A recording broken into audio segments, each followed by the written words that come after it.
Gravity Falls will go down in Disney cartoon history as being one of the creepiest, most adventurous journeys yet. It's iconic and easily cemented itself as not just one of the best Disney Channel cartoons ever, but even one of the greatest cartoons of all time. And to top it all off, it's hilarious to boot, with amazing voice actors, including Kristen Schaal, who famously voices Louise from Bob's Burgers. Fun fact, had to say it at some point. But enough said, let's jump into it.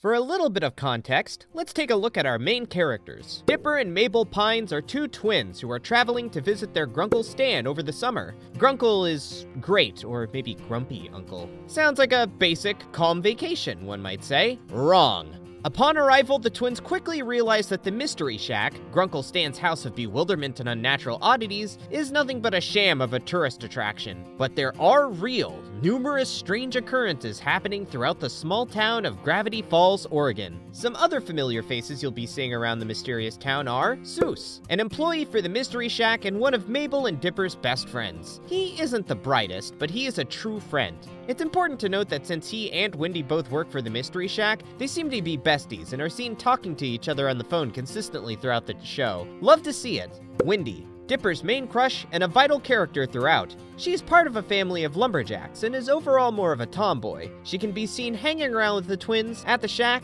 or cruising around town with a group of friends. Or, unfortunately for Dipper, with her boyfriend Robbie, who you'll learn about in due time. The first episode begins with the twins being introduced to the sleepy town of Gravity Falls. If only they knew how far this would be from the truth. After being assigned by Grunkle Stan to nail up signs in the woods, Dipper stumbles upon a strange electronic stump of a tree. Inside the stump, a trapdoor opens, which reveals a control panel, and after some fiddling, another trapdoor opens from the ground. Inside lies a strange book. Inside the book are journal entries of what appear to be folklore creatures. Dipper, as anyone would, takes the book to further research later. Meanwhile, Mabel busies herself with her new boyfriend, Norman. Dipper instantly becomes suspicious of Norman as he isn't able to hold good conversations, and he also harbors a strange appearance. Dipper confronts Mabel, claiming that he believes Norman to be a zombie, as he resembles the characteristics described in his new secret book. Okay, Dipper, just because someone has social anxiety, it doesn't automatically make them a zombie. Mabel thinks Dipper is being silly, until she finds herself tied up in the middle of the woods, surrounded by a bunch of gnomes? So maybe people with social anxiety are a pile of gnomes, not zombies. Jeff, the leader of the gnomes, explains to Mabel that Norman was actually just him standing on top of a couple of other gnomes. Is this weird? Is this too weird? You need to sit down? They needed her to become their gnome queen, which is why she is now being tied up until she gives in. Dipper realizes that Mabel is missing and was said to be out in the woods with Norman. He instantly becomes worried that she is going to be eaten by Norman, completely misconstrued in regards to what's actually going on. Kissing practice! After borrowing Wendy's golf cart, Dipper races into the woods. Once he arrives, he's rightfully extremely confused, but quickly catches on to what's happening. And while in the book, the gnomes are highlighted as not having any weaknesses, this doesn't stop Dipper from slapping them away with his shovel and rescuing Mabel from their trap. As the twins race away, the gnomes form into one giant monster and chase the two into town. The twins eventually crash the mystery cart and are presumably trapped. Mabel creates a plan, however, and asks Dipper to trust her. She then yells to Jeff that she will agree to marry him.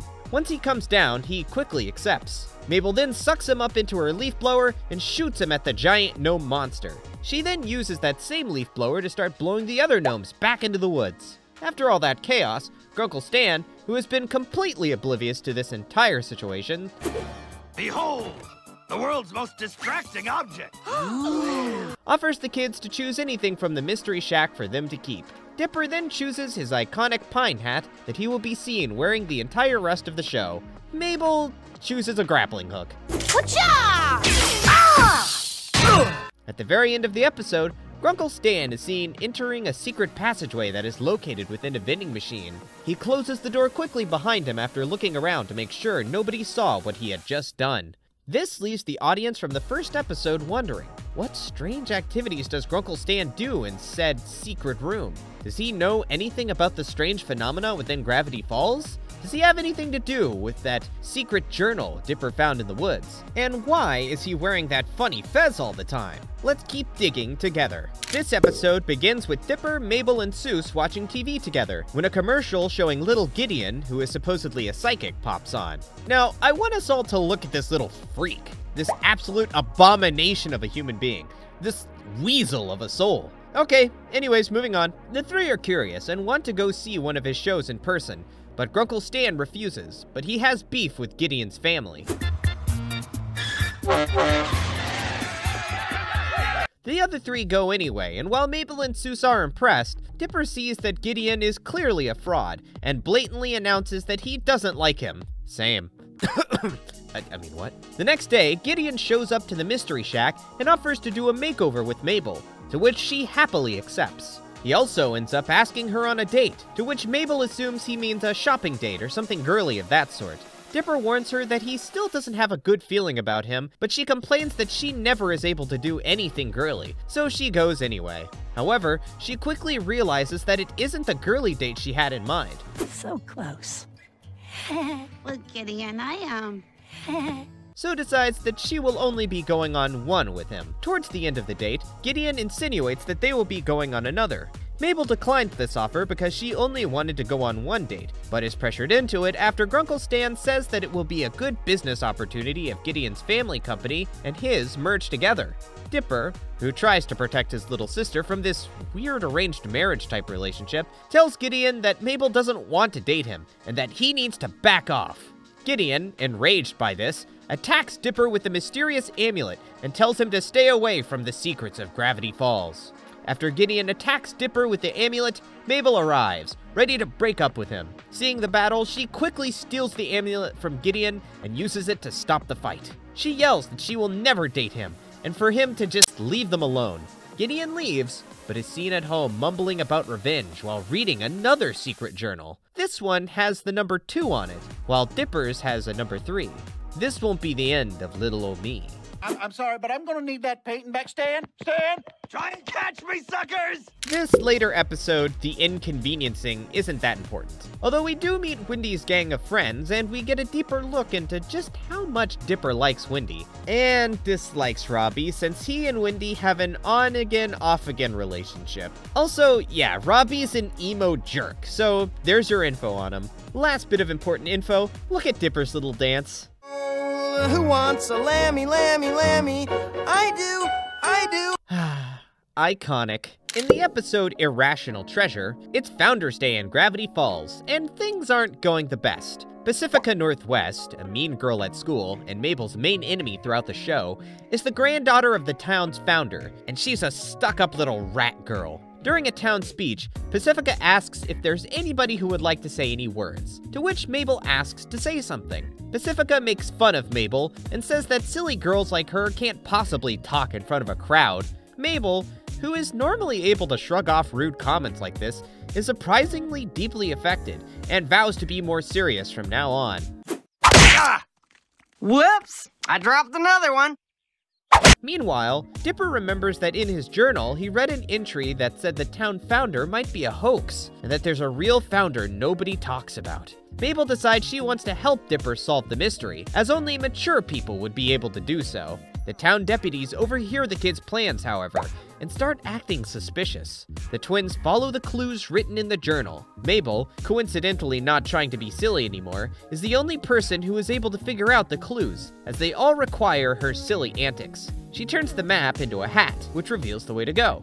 She turns things upside down, which also reveals clues. She even pretends to have a statue pick her nose, which reveals the secret entryway that they were looking for. Once inside the passage, they find secret documents revealing that the real town founder is none other than this guy, Quentin Tremblay. Just as that historical bombshell is dropped, the sheriffs reveal themselves and explain that they now have to take the twins to Washington, D.C., along with Tremblay, who is encased in peanut brittle since he believed it to have life-preserving properties. Also, the sheriffs were tasked to secretly try to find the founder, as he was actually the 8th-and-a-half president of the United States. And since the twins found out about the secret, they are forced to be sent, as well as all the evidence. 8.5 president? I have so many questions. During their train ride, Mabel eats a piece of the brittle in defeat. which breaks apart the encasing, causing Trembly to escape. He orders the sheriffs to let them go and to go on a nice long vacation. I hereby order you to pretend none of this ever happened and go on a delightful vacation. Since he is still technically the mayor and founder of the town that they live in, the sheriffs happily oblige, since they don't want to work, and release them all. Once back in town, Dipper rubs it in Pacifica's face that her family is worthless and that she's been a fraud this whole time. Meanwhile, Mabel accepts her silliness, as she is the reason the real founder was found. And Mr. Trembly hands Dipper a negative $12 bill before riding off into the sunset. Backwards. What? This is worthless. It's less than worthless, my boy. In the episode The Time Traveler's Pig, a pretty important character is introduced. It begins with Dipper wanting to impress Wendy at the mystery fair by winning her a stuffed animal she was gushing about. When Dipper attempts to win the game, he tosses a ball that ends up ricocheting and hitting Wendy in the face, causing a black eye. Dipper runs off to get ice, but slams into this dude, Blendon Blandon, a weird bald dude in a gray jumpsuit. Because Dipper ran into Blendon, he didn't get back to Wendy in time to help her, and was horrified to find Robbie comforting her instead. Meanwhile, Mabel wins a pet pig and names him Waddles. This is the important character I mentioned earlier. Totally not Blendon. Dipper blames Blendon on the whole Wendy situation. Are you from the future or something? No! Who told you that? Memory wipe! And after finding out that he's a time traveler sent to that day specifically to fix the time continuums that were messed up, Dipper asks to borrow his time machine in order to fix what he has ruined. Blandon refuses though, claiming the device is much too difficult for them to use or even understand. Mabel offers free tickets to the fair to Blendon as he seems to be super stressed out because of his job, and so he happily accepts them. Dipper then steals the machine while Blendon is distracted on rides, and uses the machine to go back in time several times to try and fix the situation. However, the situation never seems to change, until Dipper asks Mabel's help, which requires her to miss out on winning Waddles. Distraught, Mabel becomes depressed, and Dipper claims that she'll get over it eventually. They fight over the time machine and travel through multiple different time frames, but it becomes more clear that she will, in fact, not get over it. And if you look to your left, you'll see miserable Mabel, the girl who went bonkers after her dreams were shattered by some heartless jerk. Dipper, being a good brother, decides to allow the original timeline to take place so that she can have Waddles, even though he won't be able to woo Wendy. Blendon realizes what they have done and quickly takes back the time machine, but it's too late. The Time Paradox Avoidance Enforcement Squadron shows up and arrests him for violating the Time Traveler's Code of Conduct. I'll go back in time and make sure your parents never meet! Good old Blendon is then seen being punished by Time Baby, who orders him to clean up the time anomalies caused by Dipper and Mabel. He is then seen in the first 3 episodes in the background doing just this. Also, little note, if you go back to those episodes, you actually can see him in the background. Nice attention to detail, animators. The episode, The Deep End, is honestly not too important to the lore. At least not enough for me to talk about. But look how silly Mabel's boyfriend is. He's a literal merman. Also, Sue starts the inflatable duck revolution. Yep, that is a sentence in this script. The beginning of the 2-part Season 1 finale titled Dreamscapers starts with Dipper, Mabel, Seuss, and Grunkle Stan finding out through one of Gideon's commercials that he plans on taking over the Mystery Shack and turning it into the Tent of Telepathy. However, Stan reassures the group that the only way Gideon could ever take over is if he somehow unlocks Stan's secret safe. The only way Gideon's taking over the shack is by breaking in and stealing my deed. The combination of which is only located inside of his mind, which is definitely someplace Gideon could never get into. Gideon, overhearing this, uses his secret number 2 journal to summon Bill Cipher, a dream demon capable of getting into Stan's mind. Who could have seen that one coming? Bill is a cunning little yellow triangle guy who wears a top hat, and vaguely resembles the all-seeing eye of the Illuminati. He's pretty important to the lore, and is even visible for a few frames at the end of the show's intro. You'll find out just how important soon. But for now, let's get back to him and Gideon. The only reason Bill agrees to their plan is if Gideon agrees to help him with a favor sometime in the future, and thus, hands are shaken. Mabel and Sue see this exchange and warn Dipper, and after confiding in the book for answers, they find that they might be able to stop Bill from disturbing Stan if they enter his mind as well. Once inside his mind, they quickly realize that they can make whatever they dream of come to life and begin fighting off Bill. You're the 2 best Colombian prison friends a fella could make. Espero que muera. Bill stops the fight, being almost all-powerful, but lets them live, claiming that the trio is clever and that they might come in handy later on. Before leaving Stan's mind, Bill warns the children of an upcoming evil that is rapidly approaching, and that everything that they have come to love will soon change. Stan then wakes up, which causes the trio to be kicked out of his brain, and once awakened, realize Gideon used dynamite to blast open the safe and gain access to the deed of the shack, successfully taking it over. That's not good. Broom. Oh no, not the broom! Ow! Ow! In part 2 of the season finale, titled Gideon Rises, the gang is forced to move into Seuss's grandparents' house after being kicked out of the Mystery Shack. Mabel, quit being creepy. The news is then shown with Gideon telling everyone to show up for the grand closing of the Mystery Shack, claiming he has very special plans for the future. During his big speech at the grand closing, he reveals that he has Waddles, who he claims to be the new mascot of an amusement park he plans on building to replace the Mystery Shack. This enraged Mabel, causing her and the gang to all run up onto the stage. They try to convince the people of Gravity Falls that Gideon is a fraud and that he actually stole the deed to the shack. But nobody, not even the sheriffs, believe them. Wendy approaches Dipper and tells him that since she no longer has a job, she will have to work at her family's lumberjack company and move away. This upsets Dipper even more. The show then cuts to Gideon reading in his journal. He explains to his dad that he believes that there are multiple other books, and that if all of them are put together, they hold unimaginable power. He believes the book to be located somewhere on the shack's property, which is the real reason why he wanted to take it over. What a twist! Uncle Stan, can we order pizza? Stan approaches the twins and tells them that without his shack, he can't take care of them, as they have no permanent place to live. Dipper and Mabel don't want to give up that easily, but after Gideon steals Dipper's number 3 book, he loses hope and decides to give up. Mabel is upset with them, but the twins, seemingly with no other options, head to the bus stop to go home. Gideon then realizes that the book he took from Dipper has the number 3 on it. He wasn't aware that there were more than 2, and he automatically assumes that Dipper has the first book as well and tricked him. Naturally, Gideon then enters a robotic suit that was being made for him and proceeds to run to catch up to the bus with the twins on it. 'Cause don't we all have a giant mech of ourselves? Wish. The twins are cornered, and Gideon takes Mabel and claims he will rule Gravity Falls with her as his queen. Dipper reasonably gets pissed, and then proceeds to beat the crap out of Gideon. Good brother moment part 2. Grunkle Stan then reveals to the whole town that inside the pins that Gideon had given everyone during the grand closing ceremony were actually hidden secret cameras, which spied on the town residents to help Gideon with his psychic charades. That's it! I know Gideon's weakness! Would Mr. Pines like it?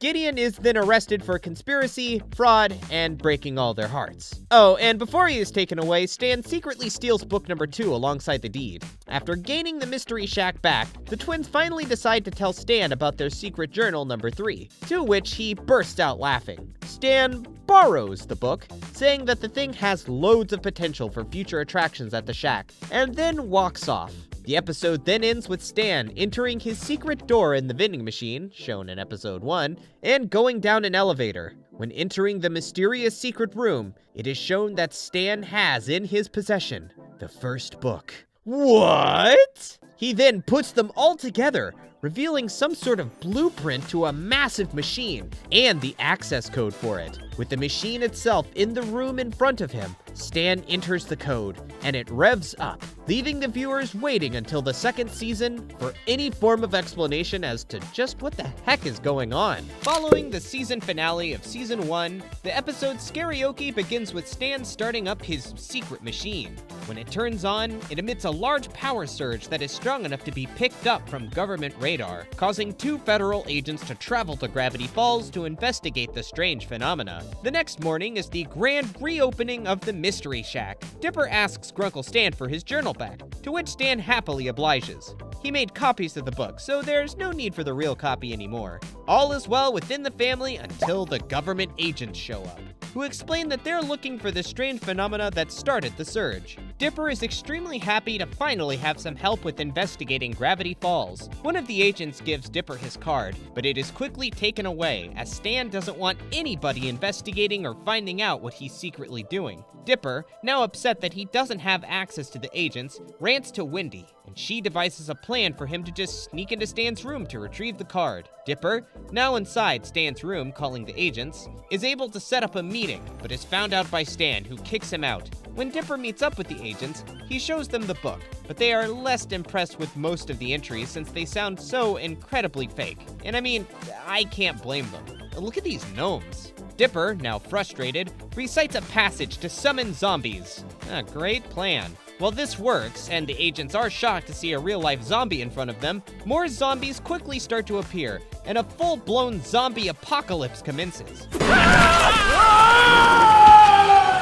my gosh, what have I done? Seuss gets bitten, typical, leaving Mabel, Dipper, and Waddles attempting to barricade themselves in the mystery shack. Just before all seems lost, Stan shows up and helps the kids, prompting them to go to the attic while he fights off zombies with his bat. He then tells the children that he has always known about the paranormal phenomena within Gravity Falls, but he chose to ignore this and deny it in hopes he would keep the two safe. Dipper stands over a blacklight while shuffling through the book, and Mabel realizes that the author must have started writing in invisible ink, as there are passages written that can only be seen when standing over the blacklight. Dipper reads that the only way to defeat the zombies is through singing a three-person harmony. Mabel is delighted by this fact because it means that Dipper, Stan, and herself are forced to sing a song together in order to save the day. Girls do what we like. Oh, we're taking over. Stan allows Dipper to keep the journal, but only for self-defense purposes, which Dipper is relieved to hear and excited,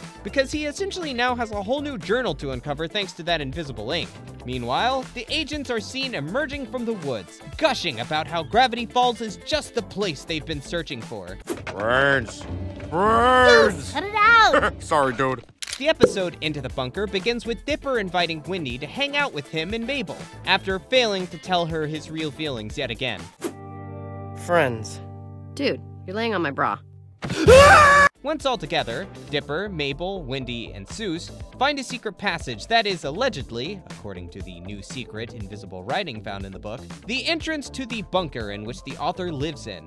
Once deep in the tunnel, Mabel finds a love letter that Dipper wrote to Wendy. She then forces Dipper and Wendy into a closet and tells him that she'll only release them once he confesses his feelings. Unfortunately, Dipper and Wendy quickly discover a strange monster, but Mabel, thinking that they are just trying to trick her, doesn't let them out. However, that monster actually appears to be a normal human being, who claims to be the author of the book. Meanwhile, Mabel and Seuss find documents about a failed shape-shifting experiment. Mabel is horrified to think that her brother was indeed not lying when he said there was a monster, and the two quickly go to try and save their friends. Dipper and Wendy follow the supposed author deeper into the bunker, becoming extremely suspicious as the human looks just like the picture they found on a can of beans. The author then reveals himself as a shapeshifter, big surprise, I know, and explains that the only reason he wanted access to Dipper's book was to learn how to mimic different creatures found in Gravity Falls better. Wendy attacks and Dipper retrieves his journal, and the two then run away together. Reveal yourself, you single-formed human weakling! After running into Seuss and Mabel, all four of them begin fighting the shapeshifter. At one point, it seems that Wendy was knocked out, causing Dipper, thinking that Wendy is seriously injured, to confess that he's always loved her. I'm like in love with you, Wendy. However, it turns out that the Wendy he was crying over was just the shapeshifter in disguise, with real Wendy overhearing everything. The two Wendys fight, and Dipper goes in to help, but obviously gets a bit confused on who's real and who's not. However, he quickly finds out who the real Wendy is, allowing him to stab the shapeshifter in the chest, ultimately leading to its painful death. Once out of the bunker, Wendy talks to Dipper about his crush on her. She lets him down easy by explaining that she's just too old for him, but that they will remain super good friends. The episode ends with Seuss realizing that he found an old computer and that he'll be able to have it fixed up in just a few days. Following closely from the events in the last episode leads us to Sock Opera. It begins with Dipper trying his best to figure out the password to the computer that Seuss fixed up. He asks Mabel to help him, and she initially agrees, until she gets too caught up with her new boy toy. Mabel instantly becomes obsessed with the puppeteer of the town. Oh, alrighty then. Once he mentions that he's into puppet shows, she decides to come up with an elaborate plan to win him over by creating the best puppet show ever, which, hey, I guess that works. Dipper is annoyed by this though, as he needs help, and slowly descends into a sort of madness, becoming extremely sleep-deprived and mentally frustrated. Eventually, Bill Cipher shows up yet again. No hard feelings. I've been keeping an Eye on you. since then. Telling Dipper that he can reveal the password if he does a little favor in return. Dipper refuses, of course, and the next morning voices his concerns to Mabel, explaining that he really does need her help right away.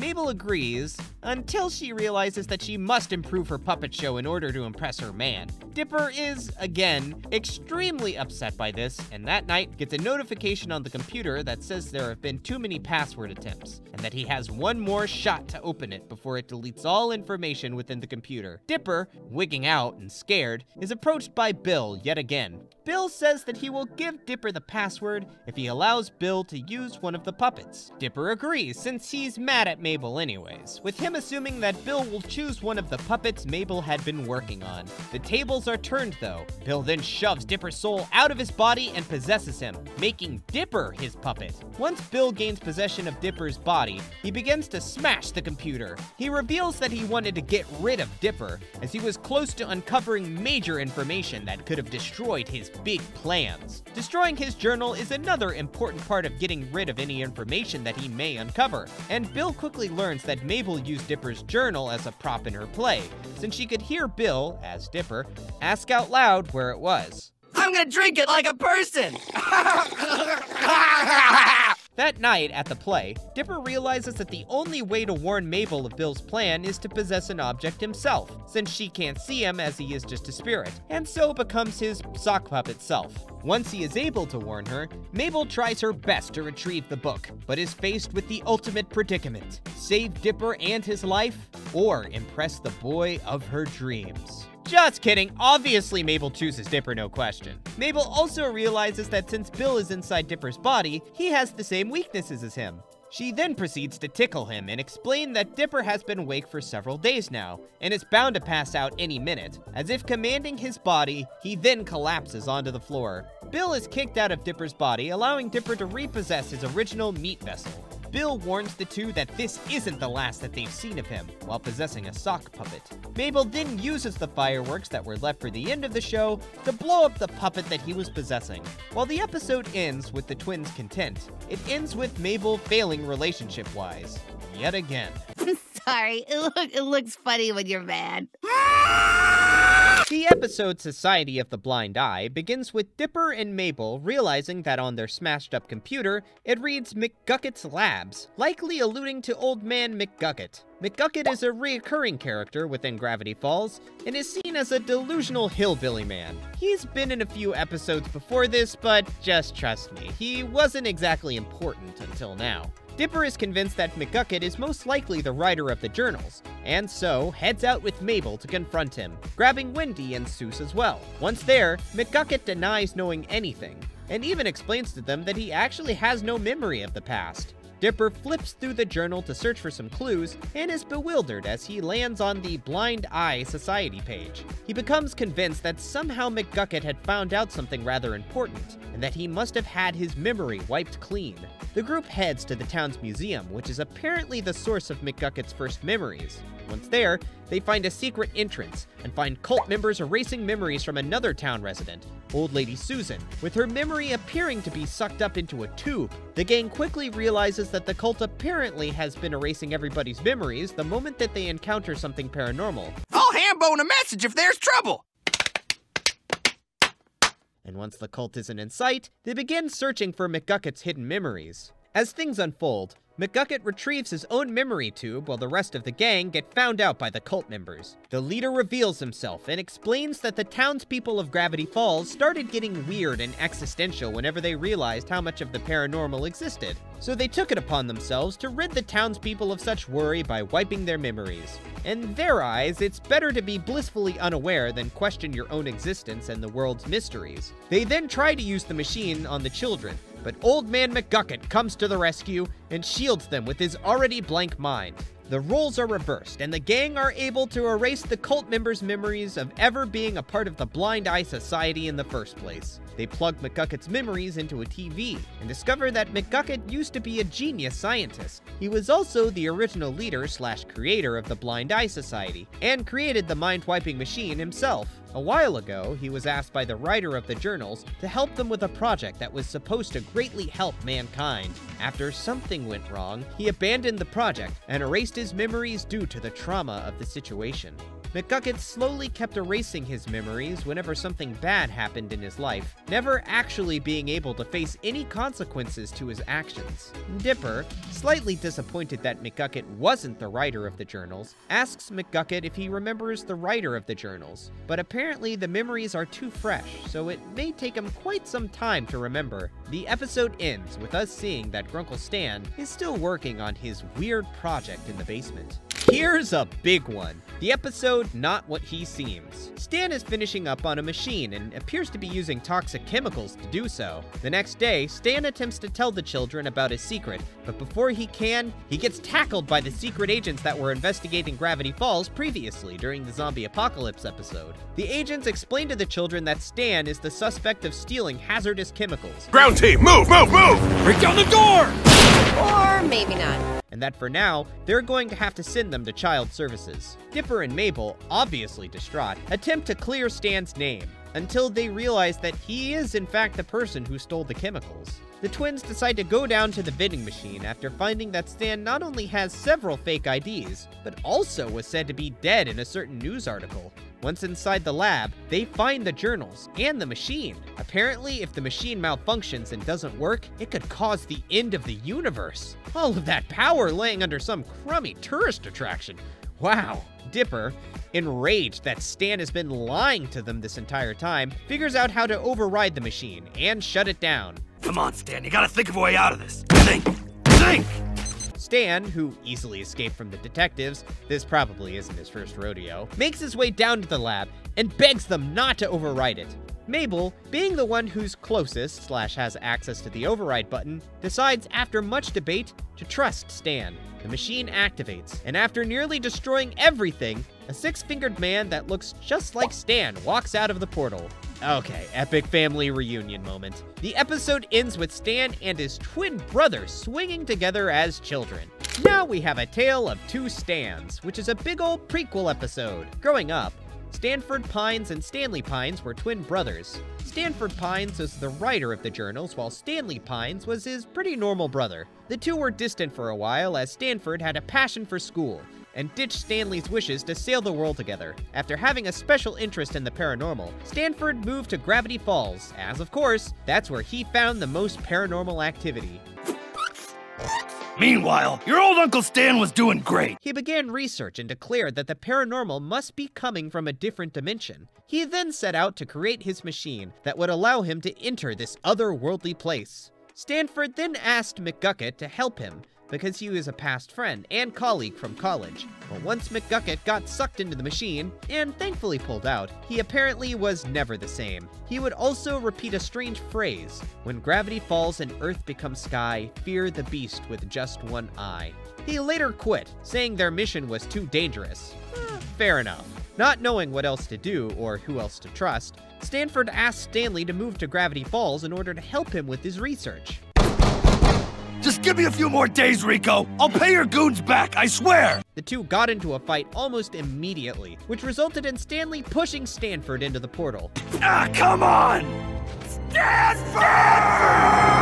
Everyone assumed that Stanley was Stanford, so he faked his own death and took over his brother's identity in order to continue living in Gravity Falls without anybody raising any questions. He also turned the house into the Mystery House, because everyone knew that Stanford was there to research the paranormal and trusted his expertise in the matters. Stan said every night night, he would go to the basement and try to reactivate the portal in order to bring Stanford back, but was unsuccessful until now. Dipper forgives Stan as he realizes he was just trying to save his brother, probably thinking that he would do the same thing for Mabel in a heartbeat. Unfortunately, the government detectives overhear, but Ford, the real Stanford, who we'll call Ford from here on out, uses the memory wiping device and is able to send them away. Stan sends the twins to bed before Dipper is able to talk to Ford about the books, much to Dipper's dismay. However, the twins eavesdrop, as Ford tells Stan that he will be allowed to live in the shack until the twins go back after summer break. Stan agrees, but warns Ford that he better stay away from the kids,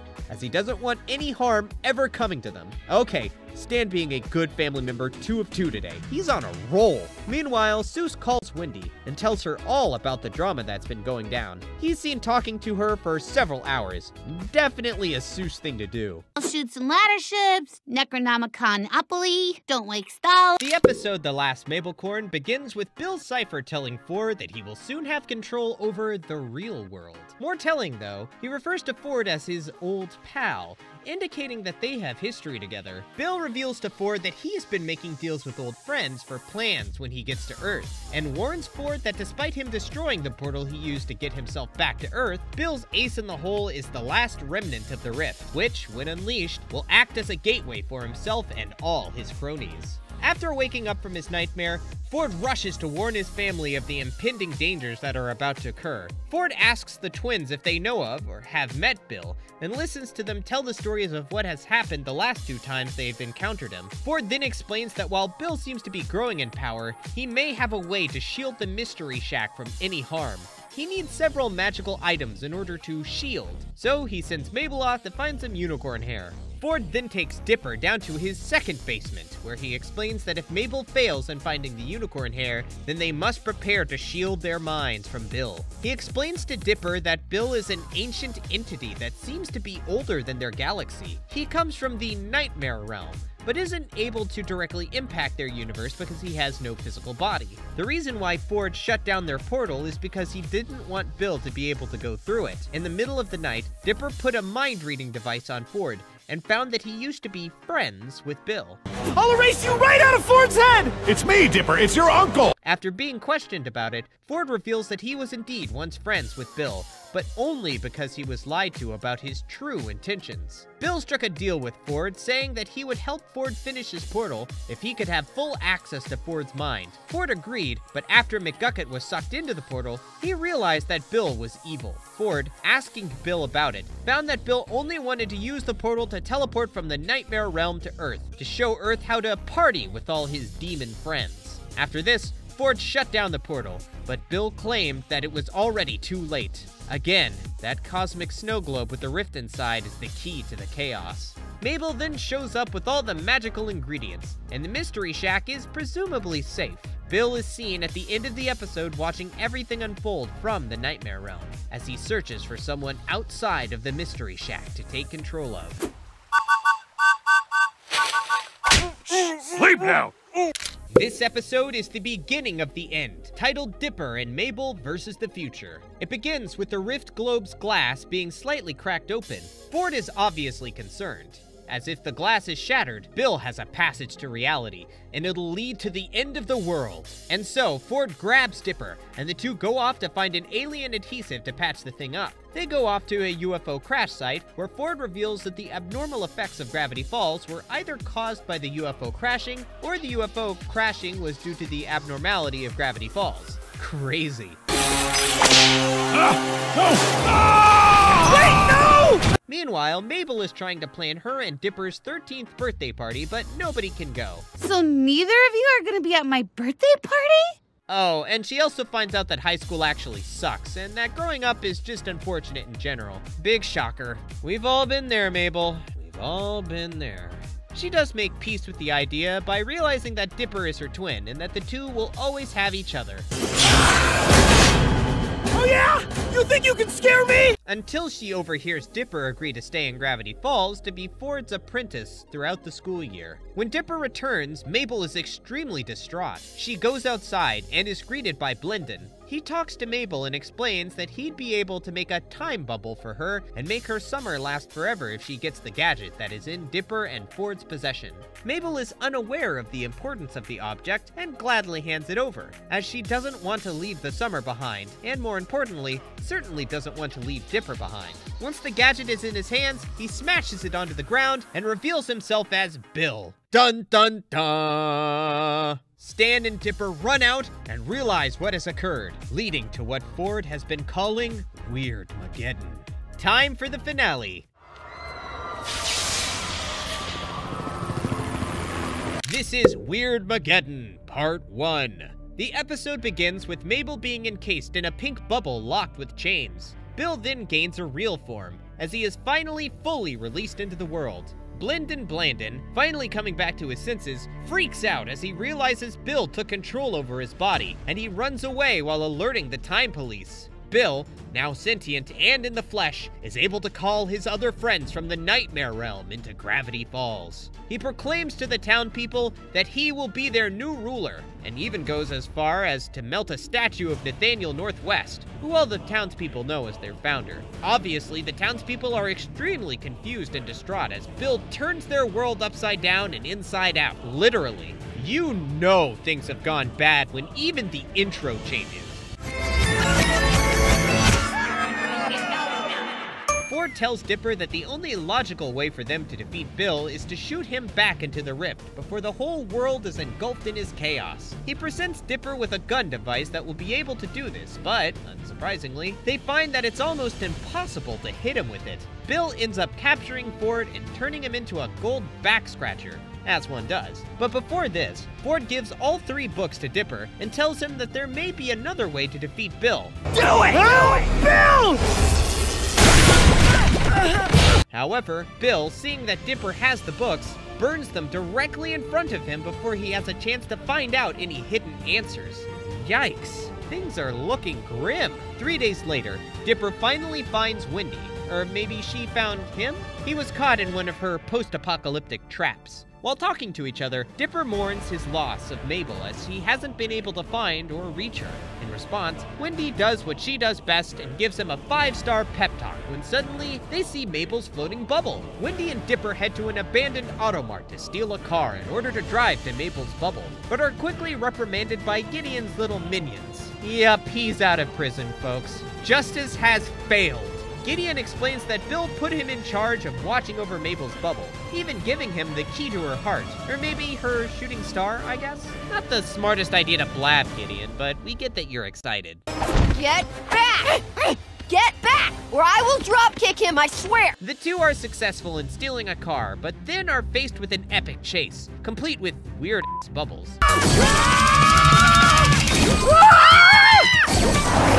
And they find Seuss. In the end, though, the 3 are surrounded, but Dipper ends up persuading Gideon to give them the key, telling him that he might potentially actually have a chance with Mabel if he tries being an actual good person. Gideon agrees and rides off to confront Bill with his prison buddies, after making sure Dipper will tell Mabel that Gideon is the one who rescued her in the end. The episode ends with Dipper, Wendy, and Seuss mysteriously walking into Mabel's bubble. This episode begins with Bill realizing that there is some sort of weird barrier trapping his chaos inside of the town limits of Gravity Falls. Hope his friends don't have concussions or something. Meanwhile, Seuss, Wendy, and Dipper all make their way into Mabel's bubble prison and find a land made up of every wish Mabel could ever possibly make.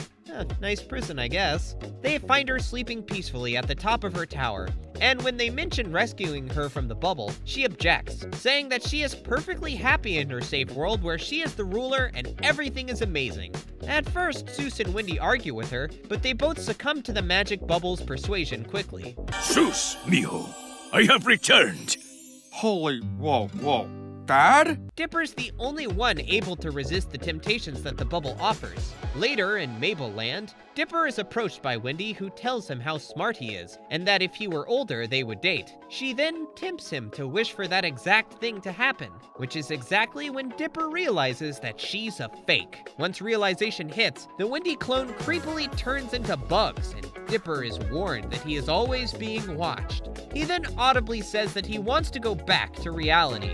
Mabel made one extremely important rule that must be followed within Mabel Land, and that is for nobody to ever mention reality. Dipper begs Mabel not to kick him out of the bubble, and she agrees to have the matter settled in court, where fantasy versus reality will be discussed. The court case rules that if Dipper wins, Mabel will come back to reality with him.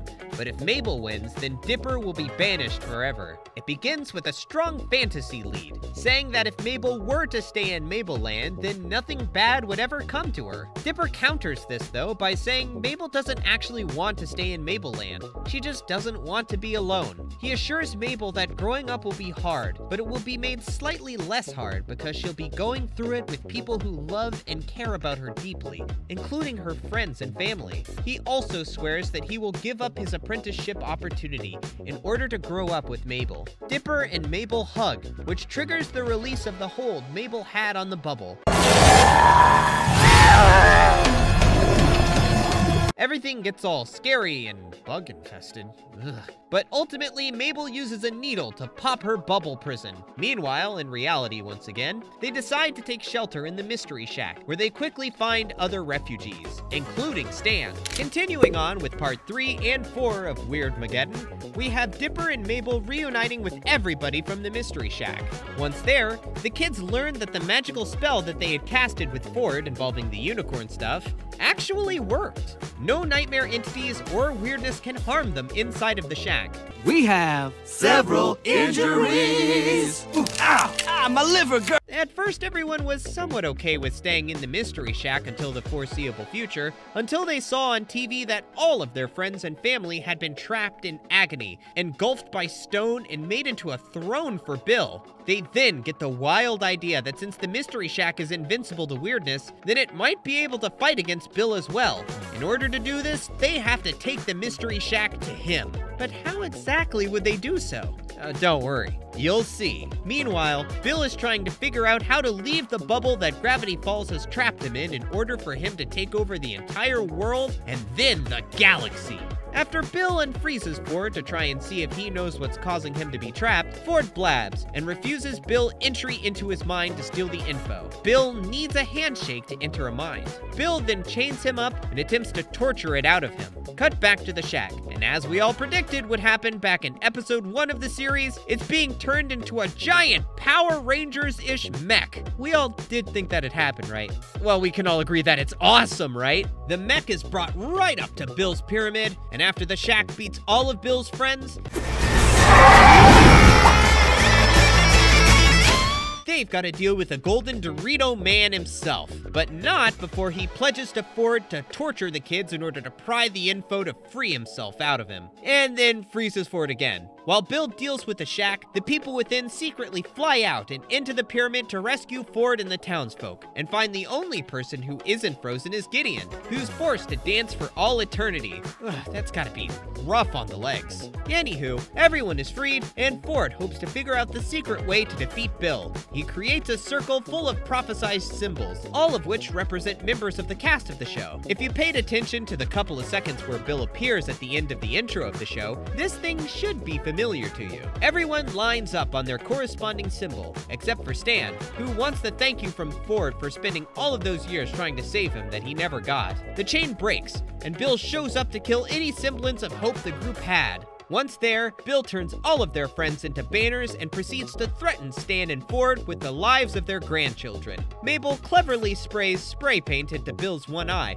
which takes a while to regenerate. Of course, she claims she knew that would hurt him because she's done it to herself like 1,000,000 times. They yell at their grunkle to get out of there and save themselves, as they feel they've got a chance to defeat Bill since they already have several times in the past. After Bill turns into this ungodly sight, the kids are able to evade him for only a short period of time, until they are caught and taken back to be flat out murdered in front of their grunkles. Ford gives himself up to Bill in order to save the kids, allowing Bill to enter his mind. Or at least that's what it seems, as it's actually Grunkle Stan's mind that Bill went into. Stan and Ford switched clothes while Bill was chasing the kids, and now that Bill is trapped in Stan's mind, Ford uses the memory erasing gun to wipe Bill from existence, at the cost of Stan's brain as well. It works! Bill is defeated, and everything starts to go back to normal, except for Stan, who's a blank slate, not even remembering who his own family is.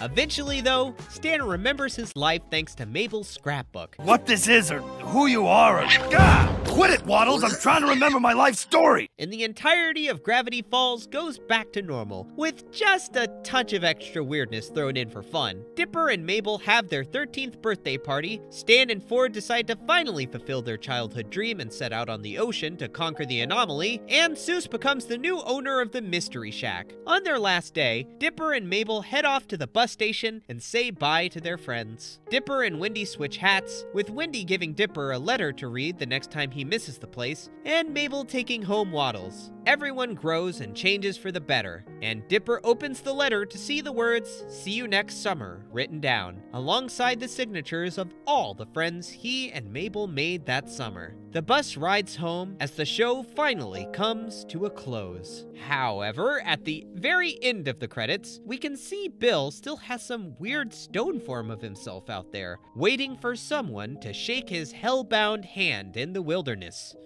Creepy. And that is Gravity Falls. Hope you all enjoyed it, and if you did, make sure to like, comment, and subscribe so that you don't miss out on our next recap. Oh, and comment down below what you'd want to see if this show ever gets another season or a continuation or something. I'd love to see your thoughts. Thank you all for watching, and I'll see you next time. Bye!